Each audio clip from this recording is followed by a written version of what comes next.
Speed isn't the only thing you'll need in the next Need for Speed game. Publisher Electronic Arts has revealed that the new racing game will require a constant internet connection to play. The developers say that this is necessary because online features will be integrated into the entire game, but many fans are disappointed about the lack of an offline option.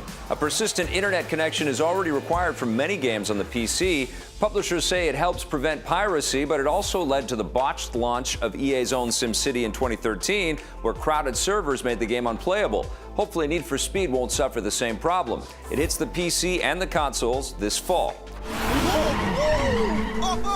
Expect things to be a little more kid-friendly on Twitch. The online game streaming platform has banned games that have an adults-only or AO rating from the American ESRB.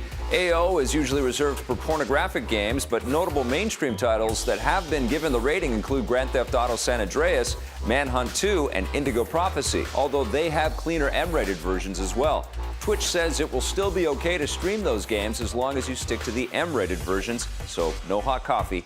The ban on AO titles coincides with the release of the new PC game Hatred, which is generating plenty of controversy for its over-the-top violence. What you're seeing now is about all we're allowed to show you from that game.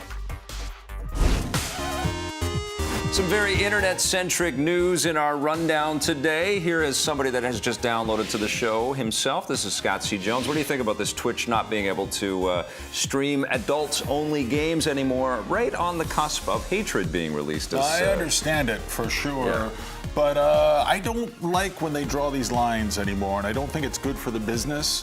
I think we need to just be able to connect to everything, and everyone's got to make their own judgment about these things. Yeah, and parents, I think, need to be really involved with what games people are playing and streaming and watching as streams and stuff. I mean, you cannot just let kids just go and get on Twitch. Yeah, what are you going to do with your kid? I'm going to know what she's watching. She's going to be on the internet in like 5 seconds. I know, it's coming, so you got to be paying attention for sure. Right. And Hatred is definitely not going to be a game that's for every individual out there. We're going to have a review of it on the show soon.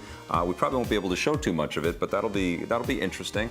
I think it kind of makes sense corporately from Twitch, but I hear what you're saying as well. From a censorship standpoint, it's a little bit weird. One of the things I like about you. Changes are coming, and also changes for Need for Speed with this idea of it being an always online experience. This is a massive franchise. That's right. What do you feel? I mean, do you think that this is going to be a bit of a debacle when they try to release this and everybody tries to get online at the same time? I don't know why they insist on doing this the way that they're doing it. They've had problems in the past. Yeah. They're probably for sure going to have some problems here. I mean, there's been all kinds of internet outages. The PlayStation Store was down, I think, last weekend for about 4 days. Well, games are incredibly complex. They have so many moving parts, and internet streaming and internet, connections around video games also incredibly complicated. So EA is taking on a huge amount of stress to try to get this thing out to everybody.